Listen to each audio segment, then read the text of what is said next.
সকলকে hello everyone, good evening to all of you. তো এইমাত্র আমরা একটা ইনফরমেশন পেয়ে গেলাম যে আমাদের এক্সাম ডেট কবে। ইংলিশের জন্য 5th অফ জানুয়ারি সকালে শিফটে হচ্ছে 9টা থেকে 12টা পর্যন্ত। আমি একটা ভিডিও 17 মিনিটের বানিয়েছি, যেটা আপলোড হচ্ছে, তোমরা কালকে দেখে নিও, কিন্তু ওখান থেকে আমি সরছি না। কথাটা আমার ঠিকই ছিল, তো আজকে এসে গেছে। তো सभी लोगों को एक गुड न्यूज़ देनी है। आखिरकार जिसके थे इंतज़ार वो आ ही चुके हैं।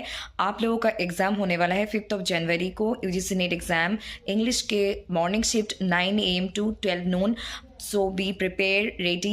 जैसे कि मैंने प्रेडिक्ट की थी वही सच निकले। मैं अपने पेड कोर्स में कही थी कि एग्ज़ाम इंग्लिश के एग्ज़ाम 4 या 5 जनवरी को होंगे।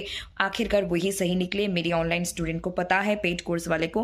और मैंने कही थी कि मैक्सिमम 15 दिन, मिनिमम 5, 7, 10 दिन के अंदर आएंगे, वो भी सही निकले। তো আমি যেটা বলেছিলাম আমার কথা মতোই পরীক্ষার ডেট চলে এসেছে, এবং আমি যেটা অনলাইনে পেইড ক্লাসে বলেছি সেটাও সত্যি হয়েছে। To like, comment, share and subscribe.